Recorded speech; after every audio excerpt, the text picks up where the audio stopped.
需要美国做出更多有益于中国人民的事。这个说法有毛病啊！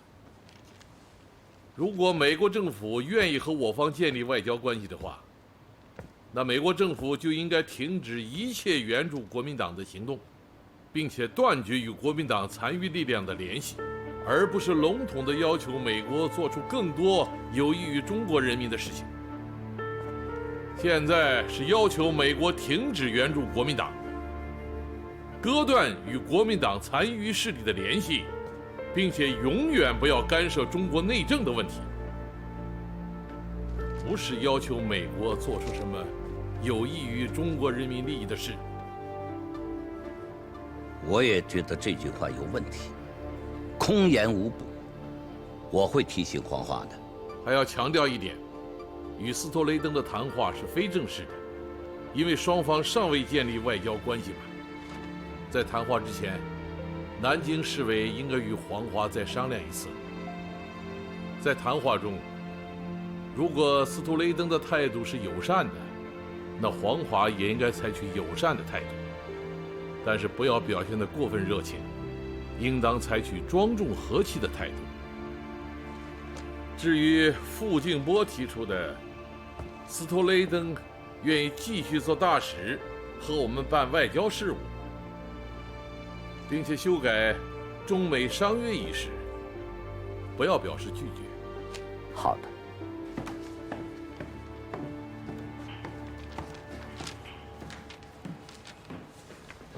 大使先生，好消息！哦，是黄华要见我吗？没错，您猜对了，但是是以私人的身份。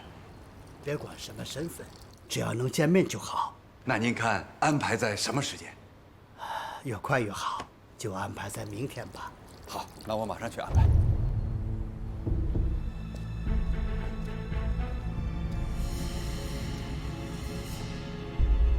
听清楚了吗？听清楚了，明天下午3点，黄华与斯图雷登在大使馆见面。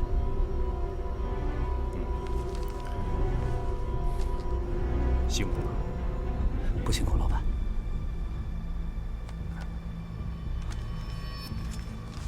老板，这么多。嘘。这件事情，我不希望再有第3个人知道。放心，老板，我肯定守口如瓶。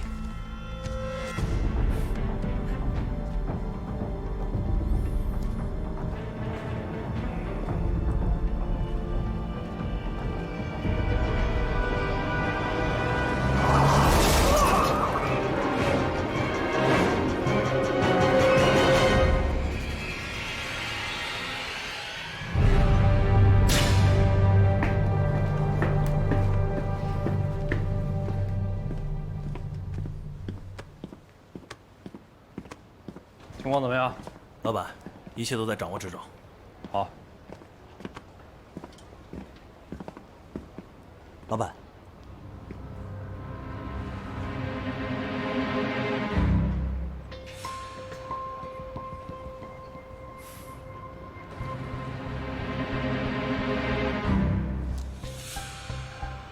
车来了。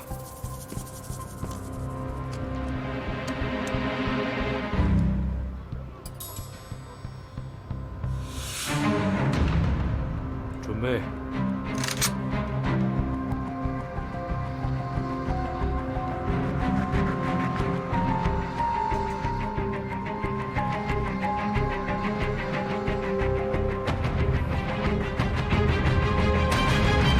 停止行动。老板，你什么意思啊？我说停止行动，马上撤退。你别忘了，出来之前，毛局长下了死命令。执行我的命令。老板，马上撤退。是。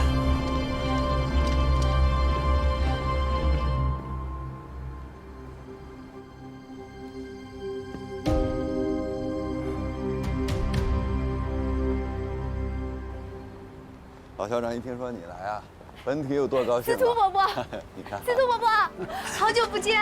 好久不见，老校长，欢迎。上次见面还是在北平吧？是啊，北平军调处。老校长，您的气色不如以前了，身体还好吗？只要能见到你们俩，我身体充满了活力。亲爱的公主，你父亲还好吗？我父亲很好，谢谢司徒伯伯的关心。这次我来看望您，我父亲还让我转告您说，欢迎司徒伯伯到北平来，让我妈妈给您烧地道的西湖醋鱼吃。离开杭州，我才知道你妈妈烧的西湖醋鱼是最地道的。来，好，这边请。老校长，前些天我们部队的战士误入了这里，听说当时的情况还不太愉快。小事一桩，不用再提。我不希望这种小小的意外影响我们的关系。司徒伯伯，如果说在抗战期间，您勇敢地选择站在了中国广大人民群众的行列之中，但是后来，在您担任了美国驻华大使之后，您却选择站在了人民群众的对立面。正是由于您和美国政府的支持，蒋介石才发动了内战，导致无数无辜者的鲜血流淌在了中国大陆之上。令，现在随着形势的发展，我和我的政府已经意识到过去的很多错误，所以我们希望和你们建立新的关系。老校长，新中国的人民政权即将成立，我们当然愿意得到美国政府的认可。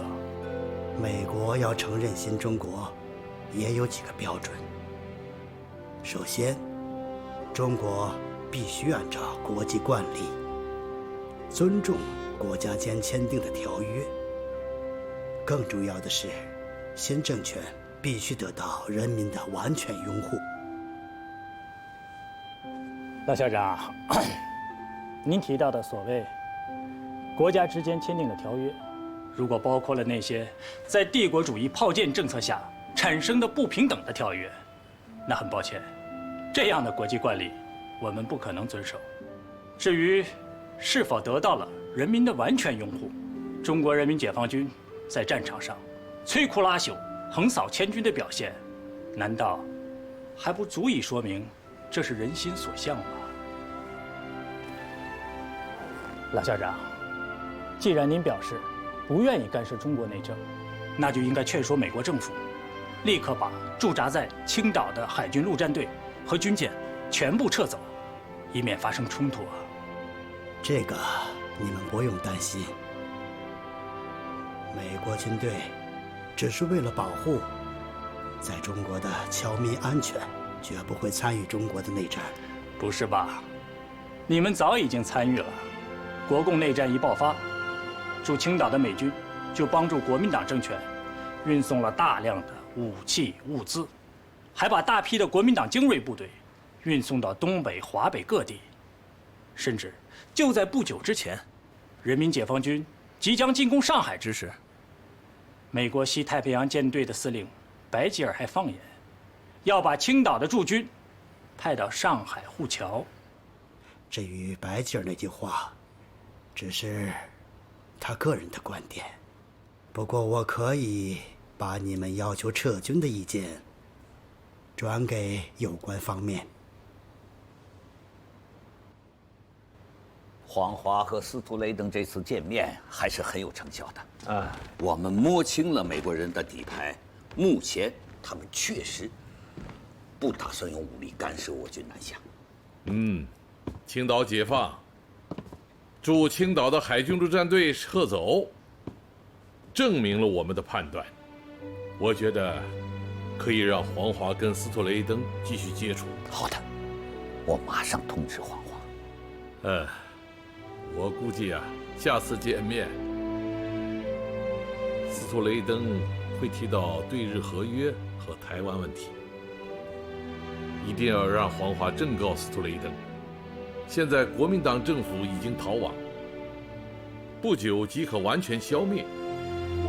各国不应再与这个逃亡政权发生关系，更不应该跟这个非法政府讨论什么对日合约的问题。否则，中国人民坚决不答应。老校长，您非常关心中美建交的问题，我们的立场很明确。新中国愿意同包括美国政府在内的各国政府建立外交关系，但是，外国政府尤其是美国政府，必须停止援助与断绝与国民党逃亡政府的关系。其实我一直觉得，断绝与国民党的关系是消极的。最积极的办法是运用美国自由贸易以及经济上的援助，使中国走上现代化道路。我个人的意见，希望以后中共多拿取一些民主开明的人士参加新政府。此言差矣。本国人民有权决定自己的道路，政府人员问题纯系内政，不容外人干涉。对不起，黄，我只是发表一下我个人的意见。王同学，我有一个问题想向你请教：新中国成立之后，是先共产化呢，还是先工业化呢？你这个问题提得不对。中国人民现在实行的是新民主主义，至于以后会选择什么样的道路，那是我们自己的事情，无需外人干涉。黄，对我们来说，中国问题不只是对华政策问题，也关系到世界和平的重大问题。我希望努力使中美关系得到完善解决。如果那样，对美苏关系以及世界和平也是一大贡献。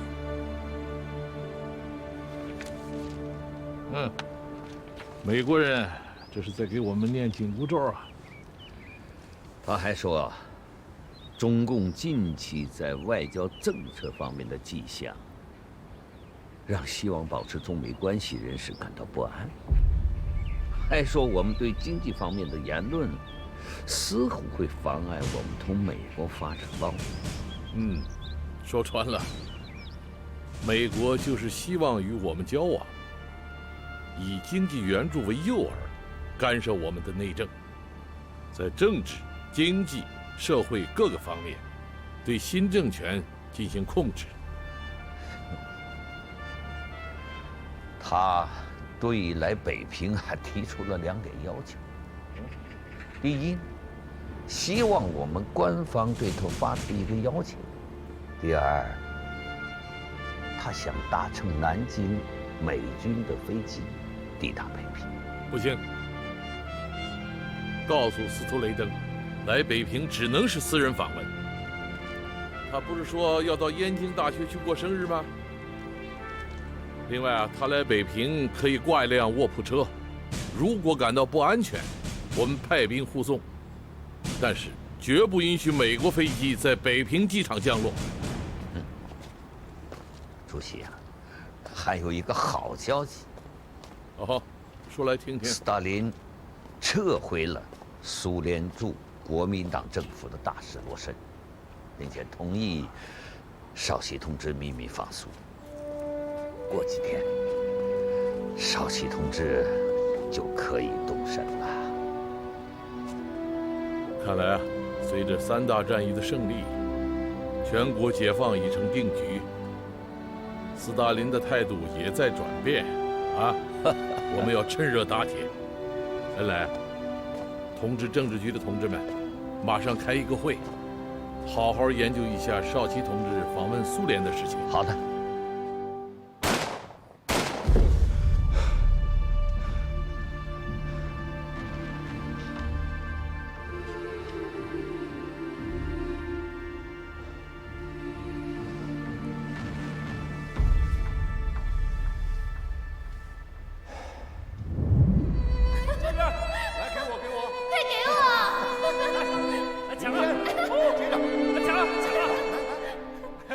给我！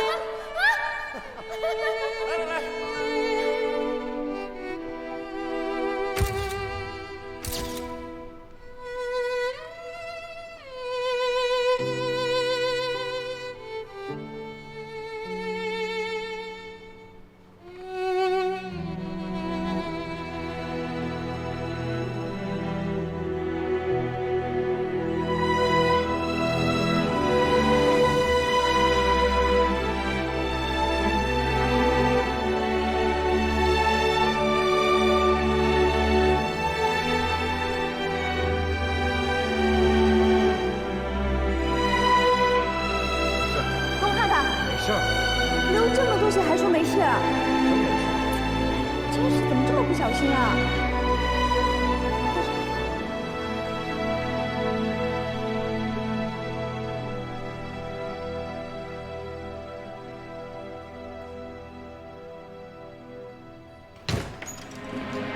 云天，走。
剑锋同志，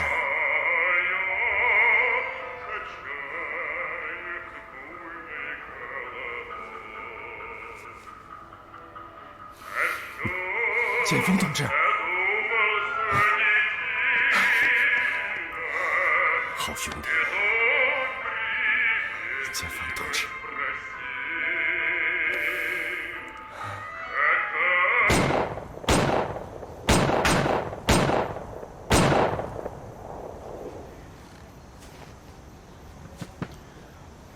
剑锋同志，多年不见，云天的身手还是不减当年呢。多谢您的夸奖。我记得我初到赣南的时候，你被分配到我身边当侍从。哈，当时好像也是，身配2支枪，时刻不离我的左右啊。当时责任重大，我真的是不敢掉以轻心啊。啊，云天，你的事情呢，就算是过去了，我已经跟总统讲好了。啊，不过保密局，你恐怕是回不去了。没关系，今后你就留在我身边吧，跟着我。谢谢，谢谢你大恩大德。从今往后，我海云天愿为剑锋同志赴汤蹈火，在所不辞。好了好了好了，哼，咱们之间用不着这么说话。来，到那边去说。你的事情呢，虽然是过去了，但是我坦率地跟你说，总统他老人家还是极其不满意的。最近，司徒雷登和黄华已经会过2次面了。据最新的消息，他近期还准备去北平。去北平，是共产党请他的吗？表面的理由是这样。现在杜鲁门那边已经有放弃我们的意思。如果这次司徒雷登到了北平，会见了周恩来，甚至会见了毛泽东，那么他们就有可能会签订一些什么协议。如果真是那样的话，那恐怕我们今后在台湾都待不下去了。就是说，我们必须要阻止美国和中共的进一步接触。云天啊，你看，我派你去趟美国怎么样？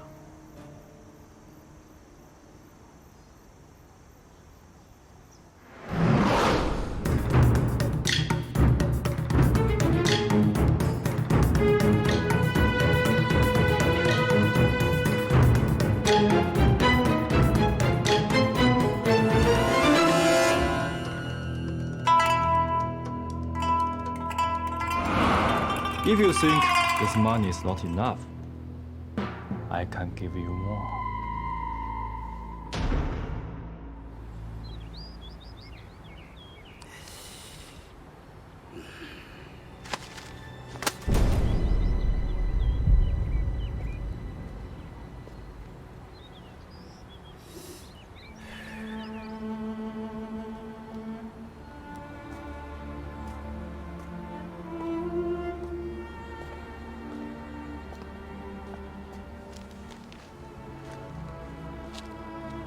“大石先生，毛泽东不是答应您去北平了吗？您还在担忧什么呢？”父，我突然有点后悔。我不知道这趟去北平的后果是有利还是有害。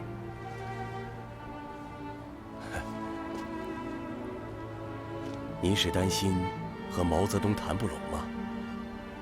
不错，原本我希望通过与中共的会谈，促使他们在某种程度上调整他们亲苏的共产主义路线。我试着把这种想法通过陈明书先生转达过去，但陈明书先生给我的反馈让我感觉到毛泽东和周恩来没有任何偏离他们的政治路线，以改善与美国关系的想法。相反，却表现出一种天真的希望，觉得中国和西方之间尽管没有政治关系，还可以建立经济关系。用我们中国话说，叫南辕北辙。不错。而且，现在美国国内的舆论也对我们很不利。舆论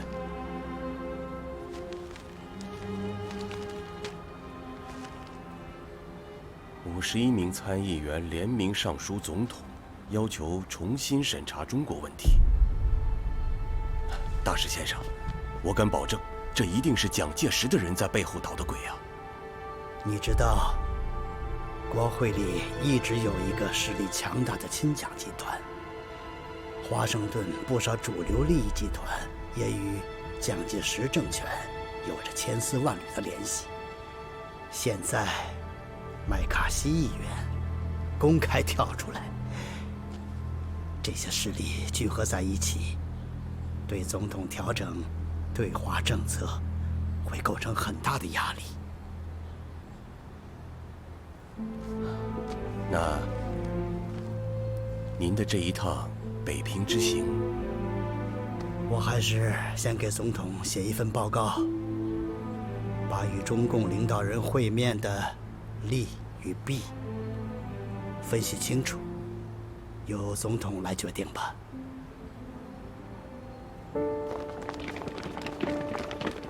Mr. Secretary of State, what are your comments on the congressional hearing? How far does it affect the administration foreign policy decision-making? Senator McCartney has been repeatedly asking the White House to pursue accountability for the loss of China. What are your views about this? I have said at the hearing that the corrupt and inept Chiang's regime was doomed and hopeless, with or without America's guidance and aid. So I advise all of you not to gather any conclusions on this China issue yet. We wouldn't get a clear picture of the fall of a tree before the dust settles, would we? So please remember that.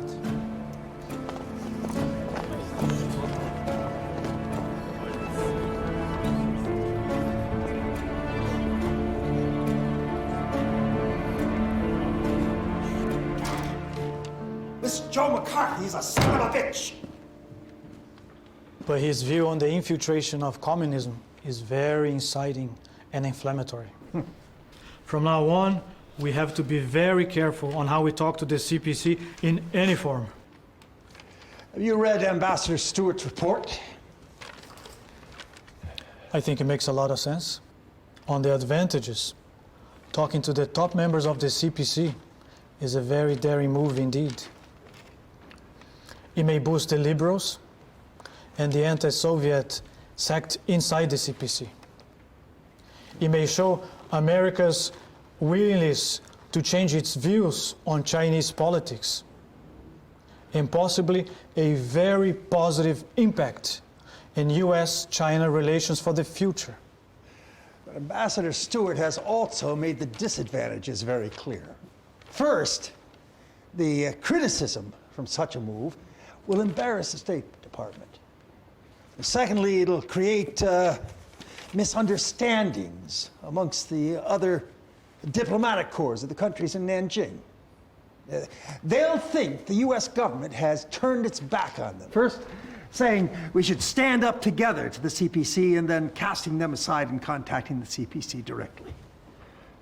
And finally, it would greatly enhance the influence of the CPC and Mao himself, both at home and abroad. Envoys from foreign governments will start streaming to Peking to talk to the CPC about setting up diplomatic ties, resulting in the fact that America would lose all control over its allies.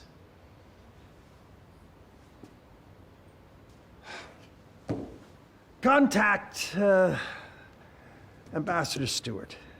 Ask him to suspend his trip to Peking and to continue closely monitoring the domestic Chinese political situation and keep an eye on the CPC's movements.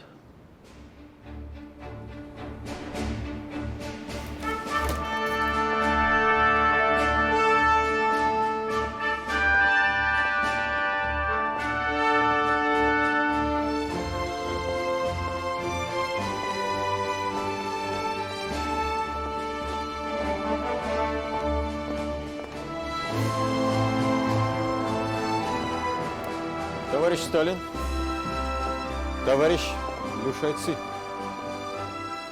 Добро пожаловать, господин Шаоци. Долго же вы добирались до Москвы. 谢谢。我刚一踏上莫斯科的土地呀，就能见到你，我感到非常荣幸啊。这是毛主席让我带给你的亲笔信。 他让我向您问好。谢谢，прошу вас。好好。Да. Хорошо, на, разберешься. Товарищ Шаоци, я осведомлен, что вы прибыли ко мне с поручением. Поэтому вы не стесняйтесь и говорите, что вам нужна какая-то помощь Советского Союза. 中国人民的革命战争啊，已经处于基本胜利的阶段。新中国成立以后，我们要实现民族独立，同时承担起世界和平和民主的重任，平等互惠的与各个国家进行贸易往来，这是我们的外交原则。毛主席还特别强调。 我们并不急于等待那些西方帝国主义的承认，但是像苏联啊这些社会主义国家，我们将采取一边倒的政策。Одну сторону, это нас удовлетворяет, это одна сторона. Передайте Мао Цзэдуну, что пускай будет спокойно. Как только у вас сформируется это народное собрание, мы сразу же первые, которые поддержим китайский народ. Но у меня есть к вам одна рекомендация. 什么建议？ Кондовское правительство сейчас фактически парализованы. Поэтому я считаю, что вам не стоит ждать, пока она сформируется там в Южном Китае. 好的，斯大林同志，您的这个建议呢非常重要。回国以后呢，我们一定会认真的考虑。А еще вопрос займа. Вы просите $100 миллионов. Это 3 года, это 300 миллионов долларов. Я думаю, что этот вопрос не подлежит обсуждению. Без проблем. 这可太好了，这笔贷款啊，对于我们来讲，简直就是雪中送炭呐。Да, и еще вопрос о процентах. Мы для восточноевропейских стран даем займ под 2%.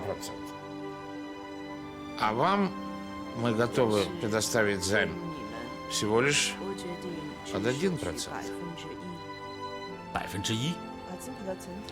Да. 1%. Потому что китайская революция и Восточная Европа – это совершенно не одно и то же. Тем более, что у вас очень так много трудностей. Возможно, препятствовали вам. Поэтому мы немного перед вами виноваты. Так что мы идем вам навстречу. Какие еще вопросы будут? 还有这个军队的问题啊。您知道我们的国家呀，现在只有陆军，还没有空军和海军，而且部队的装备呢，与现代化程度也差得很远。Да.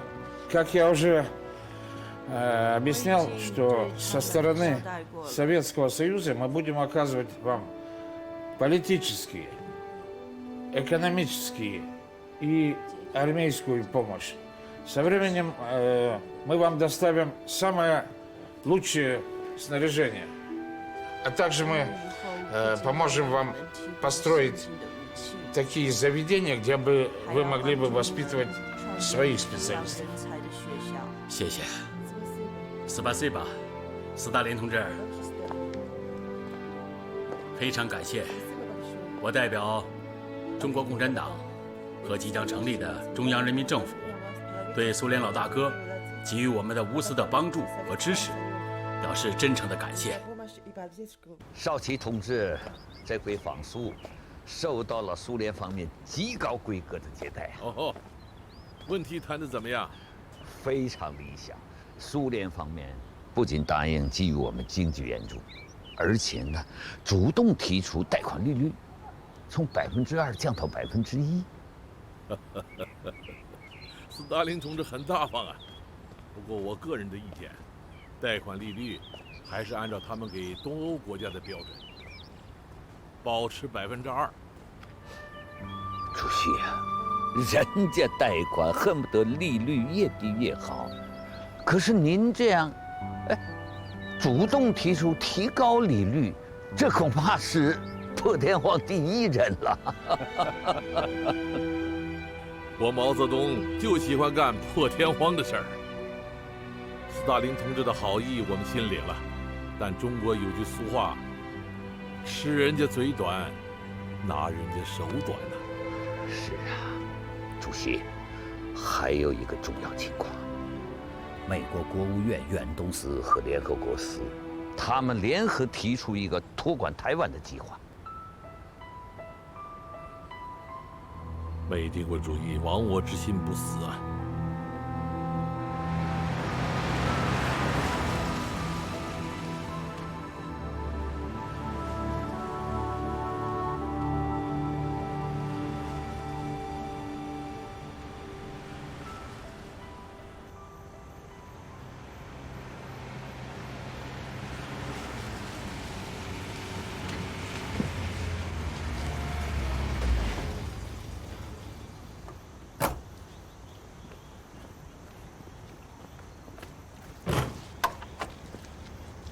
父亲，到了。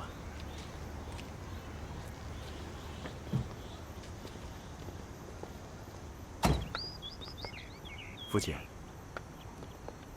这就是台北著名的草山。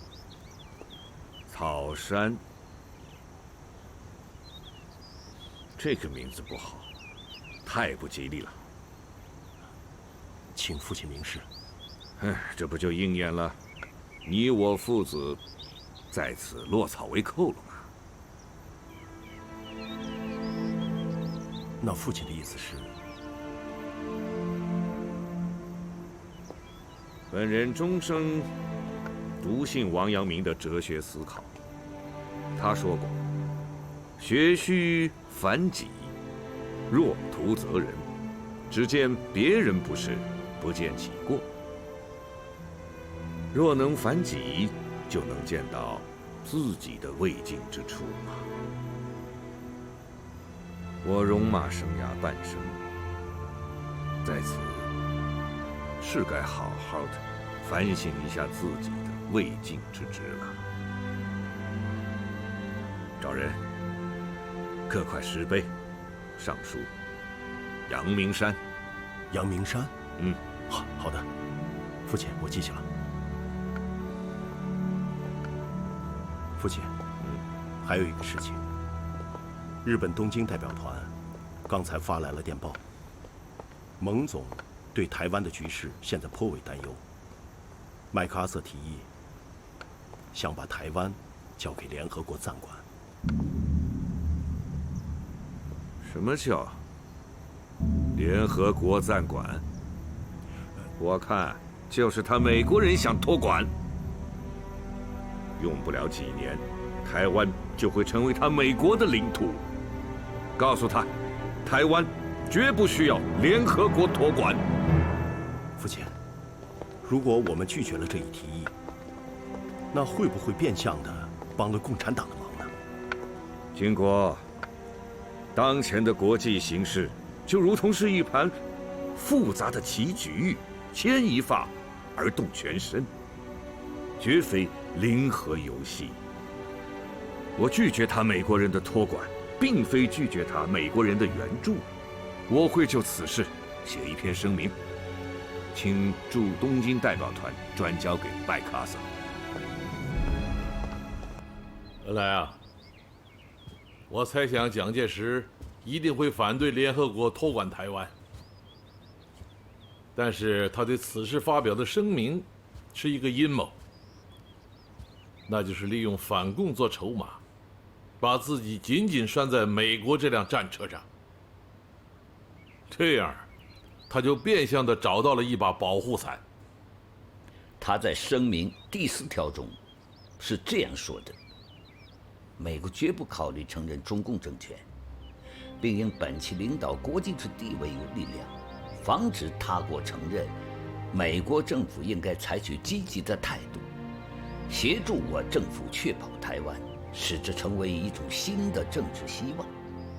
主席啊，我认为，从战略上讲，美国政府曾经主动向我们示好，那是希望中国不要与苏联结成反美联盟。现在他的希望破灭了，所以他就公开反对我们，这很正常嘛。我准备再发表一篇外交政策的声明，昭示中外，阐明我们的态度和立场。好。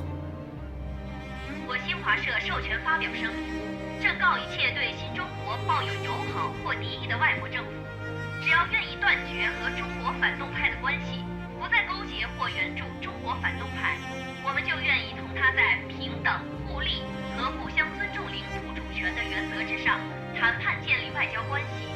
否则，一切欺压中国人民的帝国主义国家必将在新的中国大地上碰得头破血流，最后滚出中国了事。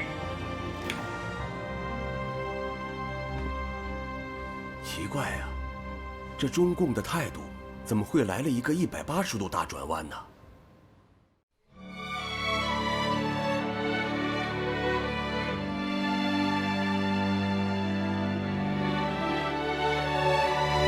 纷乱的世界上，我信步走过，变幻的风为恶，唯有那么一天，环球同此两人，与水间响彻我们